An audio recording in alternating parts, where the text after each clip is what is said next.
If you want to do the single biggest thing that will ever meaningfully change your business, it is to get this right. I will plus one that is identifying that differentiator and understanding what it is, and then figuring out, like, when we go into market with that today, what does the impact of that shift look like for our buyers? How do things meaningfully change for them?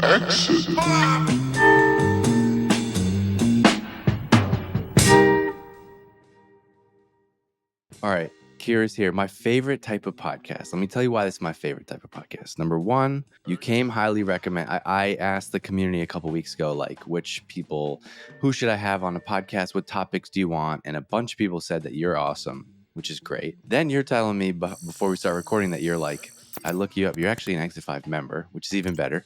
Then I'm like doing my whole spiel, like trying to tell you about what the podcast is going to be like. And you're like, no, I've been listening forever. So that's the best. Win. Kira Federer is here.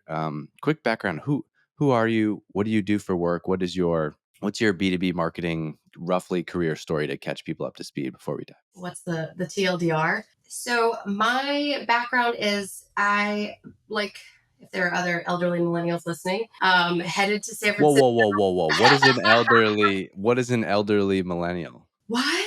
What's the elderly millennial? I'm 37. Is that I was born in 1987. You're an elderly millennial. Thank goodness. Yeah, you're near the top of the band. People are weird about their ages. They are. Yeah. Like, they don't want people to know their ages. And I don't even mean like, I get it. Like, I get the, like, my mom will joke about how she's 40, right? Been 40, 20, for 20 years. But I feel like there's actually this other, sometimes people don't like to let people know, like, they feel like they're young, and it's weird. Anyway. Honestly, I will tell you, in my mind now, that it's the pendulum is swinging, where I understood that from a distance, but now that I am older and I am one of the older people in the room, especially if you're in tech, a couple gray hairs gets you pretty far, or no hair gets you pretty far. And I'm like, I'm ready to lean into it. Well, you know what matters? We were just talking about our kids and stuff before this. Like, I think this is one of those things. I think, like, in my 20s, I would roll my eyes at experience. It really matters. FYI, like, the more you've seen in life, whether we're talking about marketing or business or raising a family or being a community member in your local, whatever it is, spoiler alert, oftentimes the more time has passed, the more things you have seen, because you need to make lots of mistakes in this life and you need to have a larger sample set. And so I'm not saying that person might necessarily be smarter. I'm saying you could be 22 and very smart. However, there just might be somebody who has just seen a bunch of different things before, and that really matters. That's it. I think you can be incredibly bright, but if you haven't already gone around the corner, there is inherently something you don't know. Well, there was a time in my career where, like, I was coming up in marketing at this company called Drift, and I was a director of marketing, and they had very candid conversations about, like, wanting to bring in a CMO and hire over me, and they loved me. I kept getting promoted, more money. I was like, I don't understand. You guys keep promoting me. You want me to do all stuff, but you don't think I can be CMO here? And the CEO was like, it has not, like, you need to get this in your head. We love you to death. This has nothing to do with you. We are trying to become a 1,000-person global public company. You have not done that. Neither have we. Therefore, we need to hire someone who has. And I don't think I understood that fully at the time, but I get it now. And then if you do hire that person, if they hire correctly, then you have the aha. Yeah. Well, they didn't. And then I just made things worse for me. But yeah. I could riff on that one for a while, but yes, I know that well. I moved to San Francisco around 2009. Showed up. I knew I wanted to be in the tech scene because that is where all of the inertia was happening. I had fewer than zero contacts, so this is kind of the laughable part is yours truly got on Craigslist, and I just started searching for sales jobs. Hustling, got an interview, got hired on the spot, started the next day. And that should tell you about the maturity of that company. There's just so much There's a lot. This woman that I'm talking to went to Craigslist for a job, ladies and gentlemen. That is half the listeners probably don't even know what that is. That's right. Honest to goodness. Yeah. 7 years ago, we did not really use LinkedIn to find jobs or Exit 5. That's nuts. So is that what that's what got you to Revel? That's what got me to Revel. So I stepped in. They were a company of 10, and I started my first sales job. And really what I didn't know, I just tried to make up for in grit and hustle. And then I started selling well, became their top seller, and then moved into a sales management position, and then ultimately into a director of sales and ops role. And I loved it. I loved it. I love sitting in the seat, but I got tapped by someone that had previously been on my team to head to Glassdoor. And so, like, kind of the consistent theme of this is that I continue to move upstream and further upstream, but I think holding on to, even at Rebel, the first thing I did was try to figure out what was our story. And so when a colleague then went on to Glassdoor, it's like, you need to come teach people how to say it and what to say it here. So I stepped into the global head of enablement role there. So I was running sales enablement and then continued to go upstream. I got tapped to step into a product marketing function. And then I was overseeing the majority of their products and then started to oversee the creation of their narrative, et cetera. They had a roughly $1 billion acquisition. And then I got tapped by Reddit. Another colleague over at Reddit gave me a call and said, come figure this thing out because there's a lot to figure out. Yeah. Then you spent 5 years at like 5.5 years at Reddit. I did. I stepped in. The then CMO, who is now CMO, still CMO today. She's wonderful, Roxy Young. She and I got on a call. She said, I'm a B2C marketer. That's what I do. You know, B2B, come here and figure it out. So I was the first B2B marketing hire at Reddit. And there was an ops person there for a bit.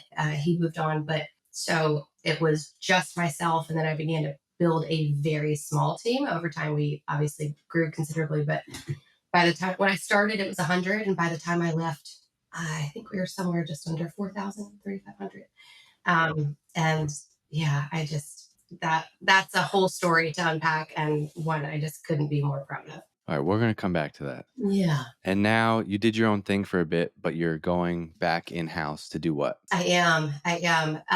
I've been doing my own thing for a bit. Really enjoyed it. I thought I would keep doing my own thing, by the way. I was like ready to stand on the podium and tell everyone to do their own thing. But I found a company, when it clicks, it clicks. I'm going to step into a VP of marketing role for within a larger organization, kind of an arm of that business where we're going to go out and really try and build a self-service platform within their larger platform. And so it's a company that's already established, like scale up phase ish. Very well known legacy brand. Oh boy. Yeah. So it's really cool because you've got a lot of internal resources to pull from, but I still get to go back to my build days and be on a small, really nimble team. All right, I got a bunch of follow-ups on that. You're gonna have to tell me where you're going after we hit stop on this. But I also want to just get this part out because now I'm really intrigued because now you're taking a big time VP of marketing role. You told me before that Exit 5 has played a role in your career in some way. Can you just tell me that before I grill you and interview you? Because I'm dying to know. Absolutely. No, I mean, I'm ready to get on my Exit 5 soapbox. Well, one, I will tell you, I advise a handful of companies. I've had a number of companies come to me and say, we want to start a community. You should talk to us. You're from Reddit. And I say, do not start a community. I advise most people don't even think about starting a community. And it's not because I don't think it is a smart move or a great business move. It's that I think most people can't do it. Or just aren't willing to do the immense amount of work you have to do to create a thriving community. So, and I tip my hat to you because you've done it. You really have done it. So I started when it was a Facebook page. And I think I bought the Laws of Copywriting ebook. And that was as early as I've been hanging around. And now every time I have a question, especially right now, I'm working with a really small team where previously it was just me in a lot of consulting work. I have a question, no one else could answer it. I go to Exit 5, I get an answer to that question, usually same day. And then I get people in the comments, not just one answer, but often a handful of answers. And they're just each kind of building on the context of the answer before them. And so I feel like, it has a Reddit-esque way of being, but there's also some, the validity on the other side that I'm going to connect with this person on LinkedIn. I'm now going to watch what you're up to. Back in the summer, I decided, all right, let me see if there's a there in me trying my hand at consulting. I got on Exit 5. I saw one person post they needed help taking a product to market. I thought, oh, I can help with that. I reached out.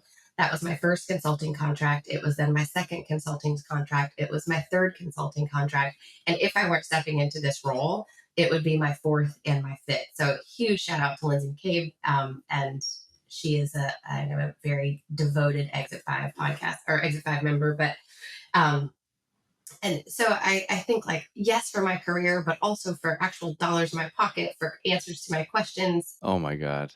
That was amazing. That made me so happy. Thank you so much. And that's the show. So Thanks, Kira. It's great to see you. Good luck in your new gig. I'm very happy for you. yeah, No, that's awesome. I'm so happy. That means so much coming from you. We put a lot into it, and we went from it just being me when you joined in the Facebook side. I have a call right when I hang up with you. I have a final round with a candidate who would be our fifth teammate, and man, was I dumb for not investing earlier, because it's kind of one of those things that, like, I wanted it to pivot away from like the Dave show and be more of like a learning, training, education company for B2B marketing. And it's one of those like obstacle is the way situations where, like, if I invest and if I hire, we can go and create better content, do better stuff for the community, because we already have an audience and product market fit. It's just, I know it's going to work. Like, I know it's going to work. I know things are going to break along the way. But it's already there. And now we're going to invest. And like, we have people running the community. We have people creating content. We just hired a head of content. It's right here. And I'm really excited about it. So just to hear you, not even that I want that as a testimonial, but just to hear you say that makes me feel really happy and validated. And just to hear someone at your level say, every time I have a question, I go to Exit 5 and ask, because one of the things that I battle with for the last couple of months is somebody will write a post and they'll be like, there's no engagement here. This thing sucks. And I'm like, well, there's not 700 million active users here like there is on LinkedIn. And so you're not going to get 100 comments on a post, but you're going to get one or two like real people that work here. And I think we got to do it better. We're trying to do it better. You'll appreciate it. We're trying to do a better product marketing.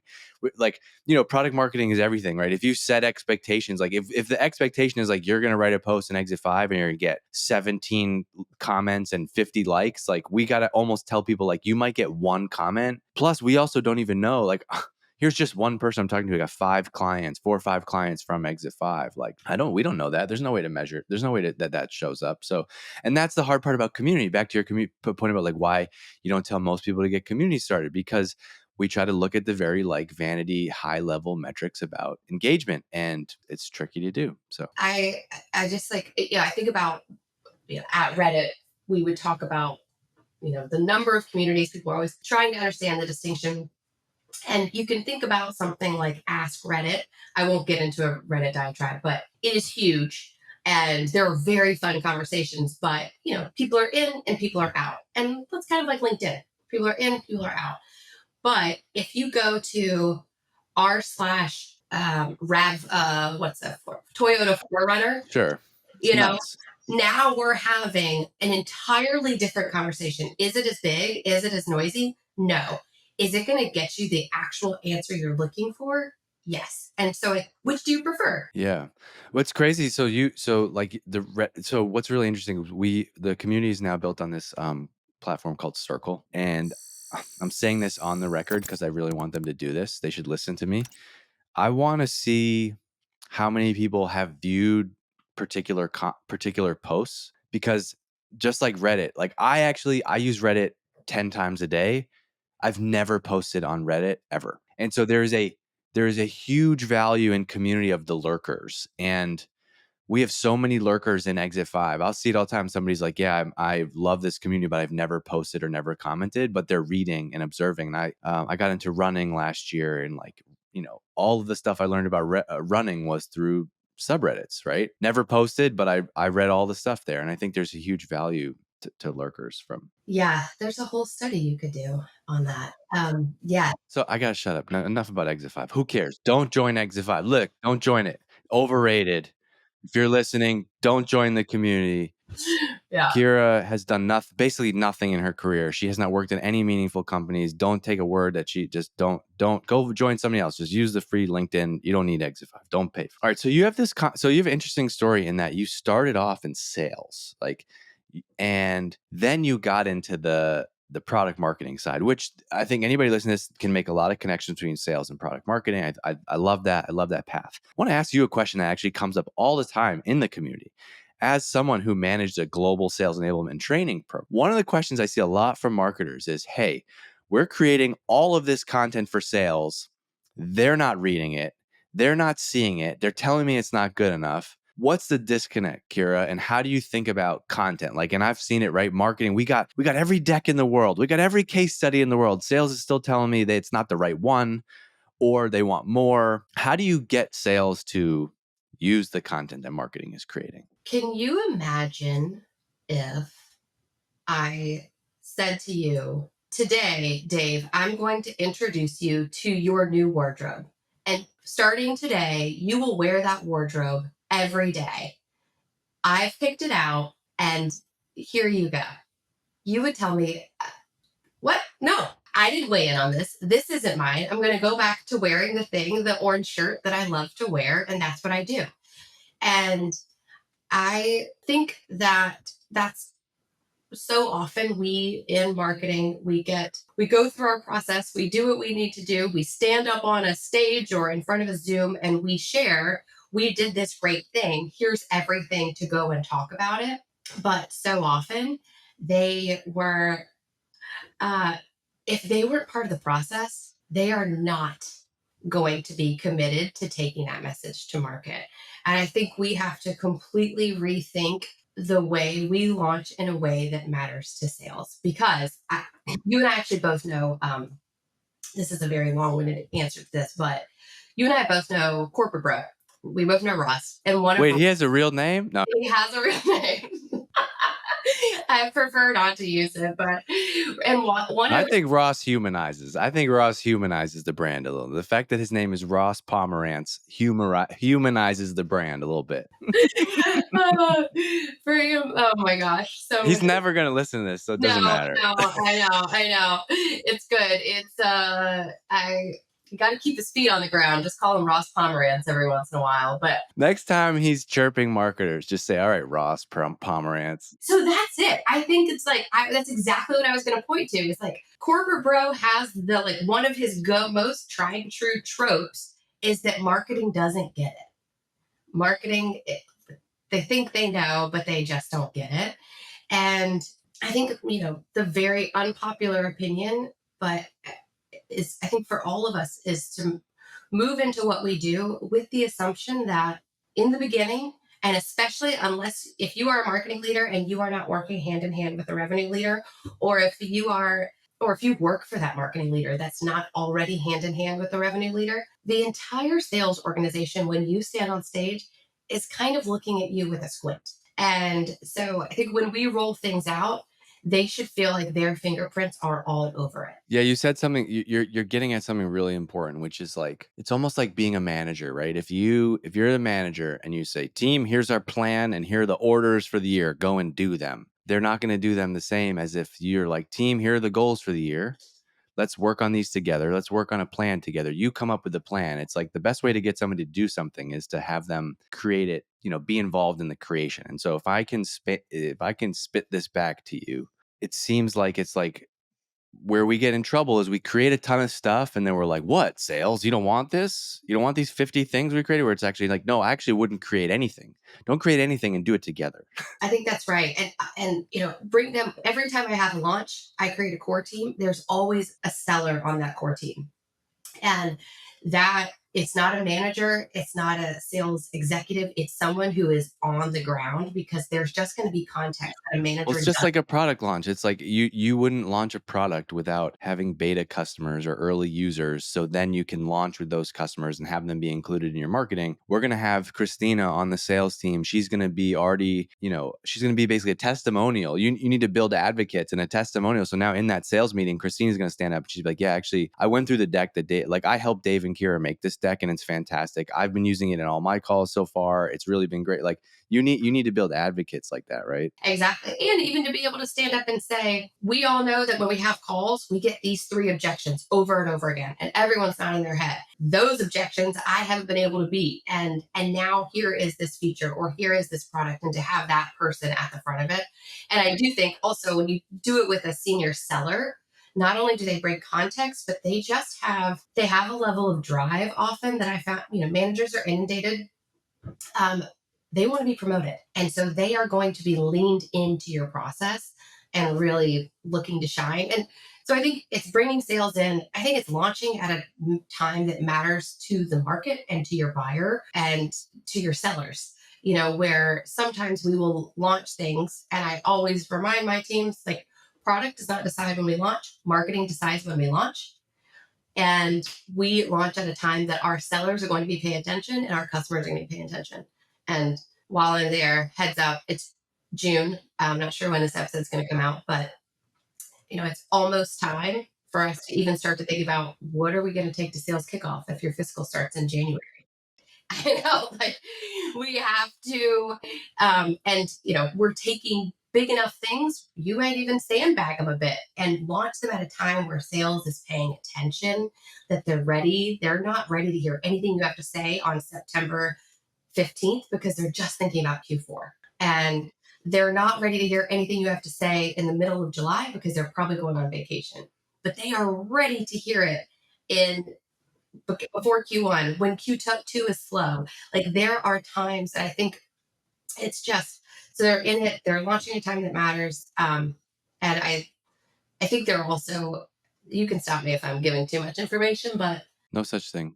a handful of ways where I think we give them the deck, but then they say to us, this is a 10 slide deck. And I've got my pitch already. Just give me one slide, and it's these small things like that, where it's like being able to stand, in front of them and say, you can go through this deck, or we know you probably already have your own thing. Here's the single slide you need to talk about.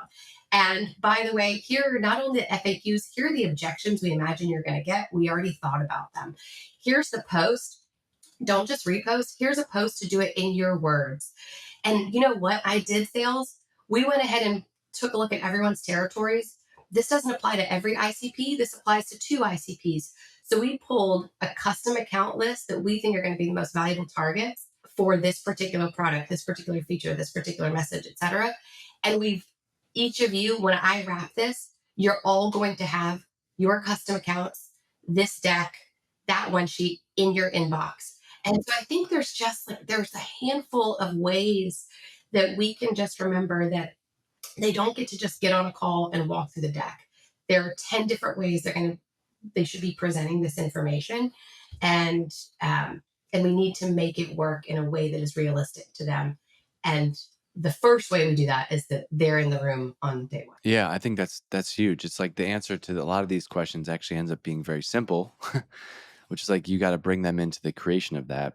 There also seems to often be like we marketers will create too much. Like we kind of go like death by 1,000 cuts, and we get really like, no, there's 10 decks and there's 50 customer examples and there's this and there's this and then there's. I worked at HubSpot for not long, so it doesn't matter, 9 months, but I knew many people who worked there over a long period of time. When I was there in 2015, they were like, we've been using these same 2 customer case studies for like 7 years, and it ain't broke. And I remember I took that and I used to push back on the sales team at Drift when they would be like, we need more examples. I'm like, do we really need more examples? I used to push back on the sales team at Drift when they be like, do we need more examples, or do we need like, oh, what I'm hearing is like there isn't one specific to this vertical. Okay, that's different feedback. So we need one in this vertical, but maybe we just need 3 or 5. And I feel like if you co-create this content, you can create less. Where I think the marketer does, what we do is we're like, no, look at this wiki page with 100 articles. No salesperson is ever going to do that. They're going to go to 1 or 2 resources that they can go back to and use. Also,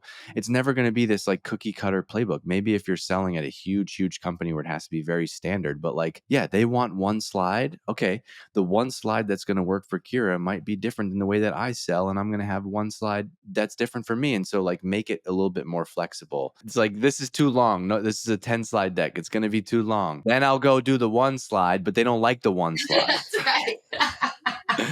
Okay, so now the one slide becomes 3. Like, it's impossible. It is impossible. That is why people that are good at this are very employable. I completely agree that once you say everything, you say nothing. And like, not just internally, but externally. You can look and feel like a significantly bigger company when every interaction with your brand reinforces the larger message. And if we turn into a place with a wiki with 100 links, like you just can't control that. Where I like to create a modular approach where we have our core narrative, if or our general presentation, whatever you want to call it. That is the move. Every time you're speaking with someone for the first time, we're walking them through this. And the way I like to think about, like, I think you've had a lot of really thoughtful guests on this podcast talk about mastering the message and shaping your message. And we could talk about that too. But I will tell you that I think 100 times rather have a pretty good message and an entire company on message than incredible messaging and no one using that message consistently. Well, because why are they not using it? They're using it because they don't believe it, right? Like, That's right, that they think what they're doing is better. or they don't believe that the company actually can deliver on that message. That's a whole other can of worms.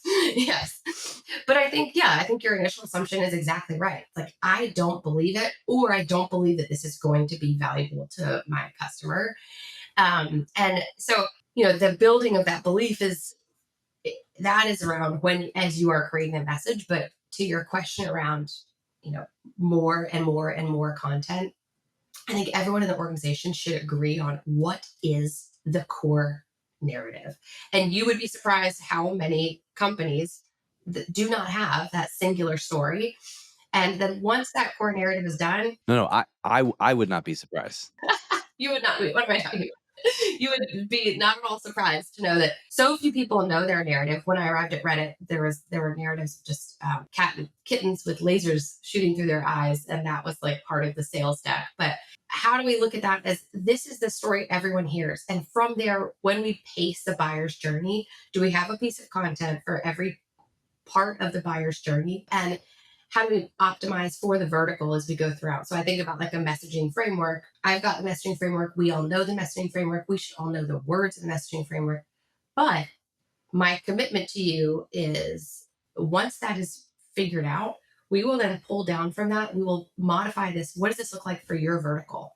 What we're going to build a content program around each of the three pillars of this messaging framework. And so, yes, I think there's still content to be made, but if that content isn't laddering back up to the framework and the primary message, then it does just look like a bunch of wiki links. So I am certainly quality over quantity. I know the ask for more will always be there. And sometimes I think you say yes to that, but it needs to ladder back to the greater message. Let's talk about messaging. Let's talk about strategic narrative a little bit. Let's talk about how do you do it? What makes it great? I'll kick. There's just chaos happening. I have a child in here. I didn't expect that. There's a cat walking around on my desk. It's what we do. I'm a professional It feels podcaster, real. folks. I'm like, all right, like I see you and I feel seen just Yeah, by just making sure that if anybody watching this later, or if Kira, don't take it personally if there's a cat butt like directly here. every time I try and make a point, like that should just be your universal signal of like when you don't agree with something. Don't get upset. So I think that you can be the greatest writer and communicator in the world, but I think that a true, strong strategic narrative, positioning, whatever you want to call it, it comes from. Look, I'm a marketer. I believe that we can do really good work. I believe that I believe in the Ogilvy quote of like there are no dull products, only dull writers. But I think that was also in an era of like 1960s when there wasn't so much competition. There's so many products now. There's so much skepticism in the market. Great positioning and messaging for me starts with the founder's vision. And we can only do so much. Now we can be like a 1+1=3 situation where when we team up, we can make that explode, right? But before really going into full-time exit 5 mode, I was doing some consulting, and most of the companies that wanted to work with me on consulting wanted to do so from a positioning and messaging standpoint, from a storytelling standpoint. And I tried my hardest, but there was a couple companies that I work with that They were looking for me to come up with their differentiator. And if that's what that's going to be very hard to compete and win. The differentiator has to be embedded in your product and your story and your vision. There's no marketing consultant in the world who can tell you what your differentiator is. Am I wrong for thinking That's that? exactly it's I'm nodding my head ferociously because I'm thinking about a particular organization that, yeah, if you can't tell me why do people buy you over insert competitor here, this is not the place to start. That you gotta start way upstream. And also, like, speaking of sales, like, take a time out and go have an empathy session with your sellers because my gosh, how are they doing what they're doing? Yeah, I think without a doubt, knowing what is the founder's vision, and I think that's why Andy Raskin, I think he won't take a call with you unless you're willing to connect him with your CEO, and I respect that so much because it does just reemphasize that this starts there. And I will always tell people, like, if you want to do the single biggest thing that will ever meaningfully change your business, it is to get this right. So I will plus one that is identifying that differentiator, and understanding what it is, and then figuring out, like, what is that when we go into market with that today. What does the impact of that shift look like for our buyers? How do things meaningfully change for them? I've done a ton of message testing of all different types, mass scale blast out. Do you like this message or that message? Mass surveys, and then you just get on the phone with buyers, and every time that is the one that's the most fruitful, where you just hear a buyer's specific words when they talk about their world. And so I think it is finding that differentiation. It is understanding what that looks like and the impact of the day to day of a buyer. I appreciate April Dunford's framework. I think it's great. I think it's like very, very helpful of positioning yourself against status quo, grouping those competitors in categories. You don't need to name that competitor, but how might you reference them as a group? And something that not all companies have the luxury of doing this. We haven't heard a lot about it in a lot of narratives, but I also, or a lot of thought leaders, I think if you can begin to create a data set around this that is unique. I've launched thought leadership when I've launched a narrative, and that it changes the level of excitement about what you are saying. My comms team will not take a new narrative to market if I'm just rearranging the furniture. Well, I think people also have misguided expectations about what, like, you don't just like unveil positioning and the whole world is like, what? That is like, you're not Apple, like, most cases, right? And it's That's exactly it. and like, especially with this audience, we're selling mostly we're selling B2B. It takes 6 to 9 months to buy something. Yeah. And so you need to pair it with thought leadership. It needs to be repetitive. It needs to be over and over and over. Like at Drift, when we started talking about conversational marketing, it was like, the initial reaction was, this is pretty interesting.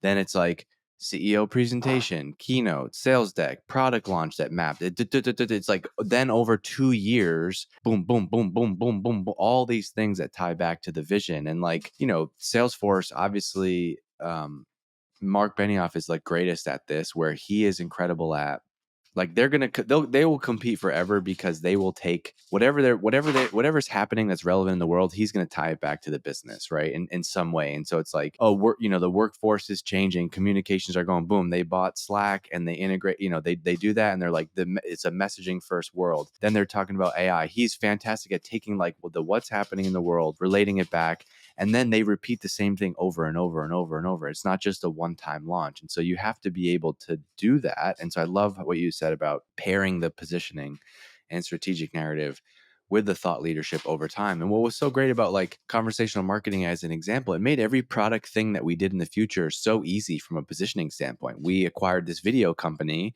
and we were launching that at one of our upcoming events. And our whole premise was conversational marketing, like marketing should be about two-way conversations. So what's the hook for this video product that we're launching?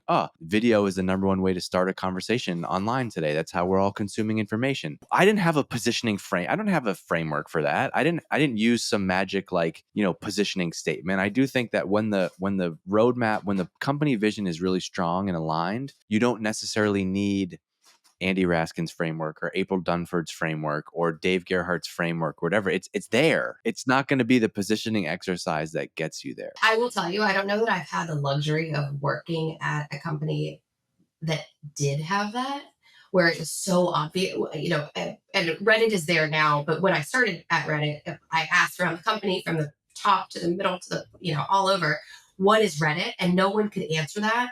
And, um, and I think that if you don't have that very strong conviction across the executive team, I also think the inverse is true, where that positioning exercise puts the chip on the table. It says, like, all right, we are all coming together and this is going to become our North Star.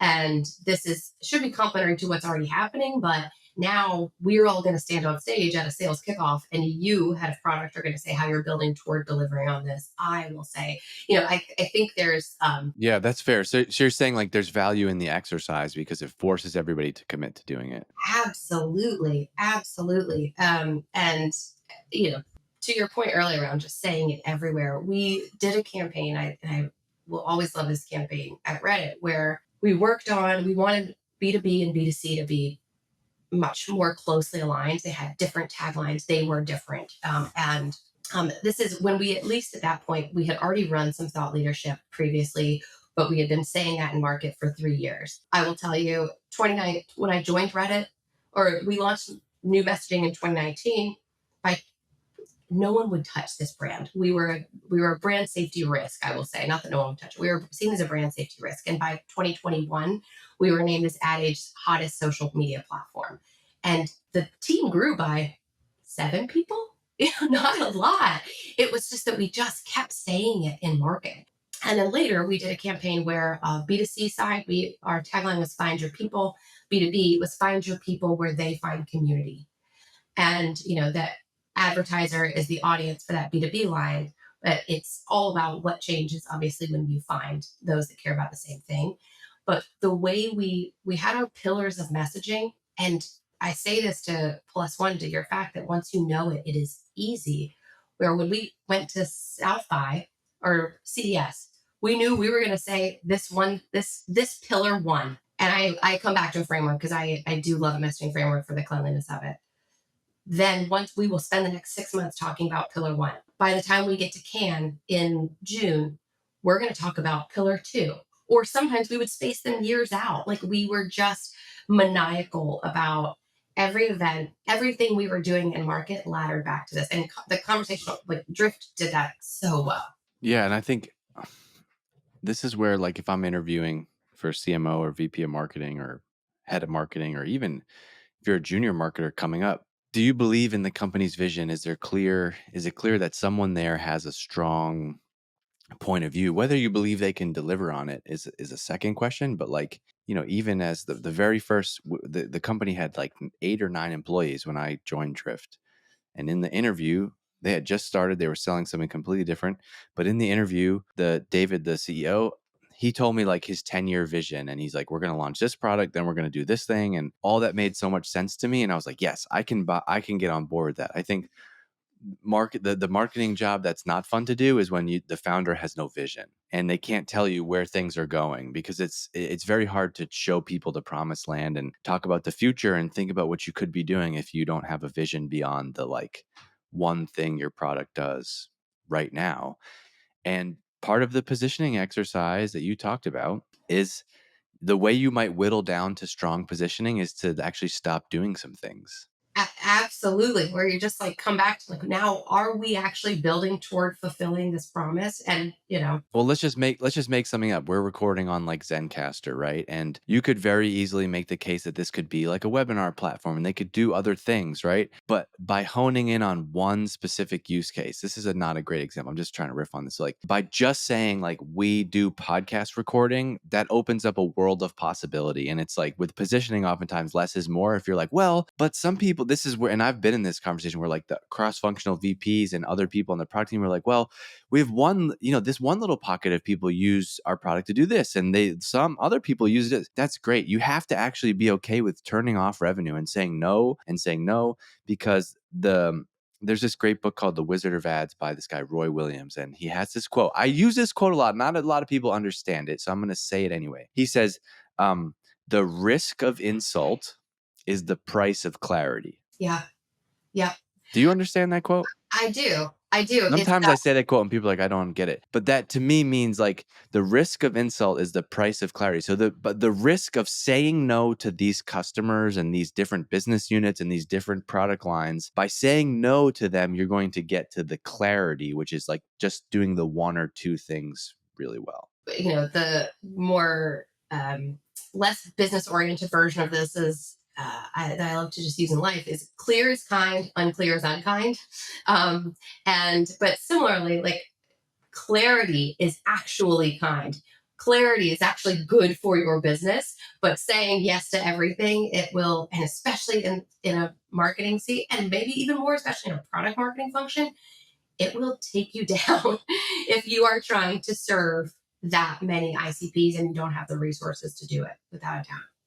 Without a doubt. All right. Do you have any favorite example? We got to wrap up. I want to keep talking to you, but we have to go. Do you have any good do you have any examples of companies that you think are doing a great job with marketing in the space in B2B today? Actually, funny enough, I'll send this back to you that I really appreciated your post. You posted just yesterday about 10 companies that are doing it well. And It was great. There's three bros that didn't like it. They were like, these are all companies that sell to marketers. I'm like, well, all right, great. Then tell me, give me some good examples because this is the space that I'm in. So what do you got? the space that I'm in as well. After being in, I'm using that list, by the way, to go and look at candidates. So kudos to people that work at those companies. I'm thinking more about, I think you've nailed the, like, I Drift does it very well, or the conversational marketing component. From my time at Reddit, um, I continue to look at, I think Pinterest does it visually very well. I thought that Snap uses data in a really interesting way. I think Spotify, if anyone knows how to wrap around a moment, it is Spotify. If you want to see what it looks like to cover the market, they do Spotify Wrapped for advertisers as well. So the B2B side of the house does that incredibly well. So different than the SaaS companies you usually get in a response like this. But when I think about social companies that I pay a lot of attention to.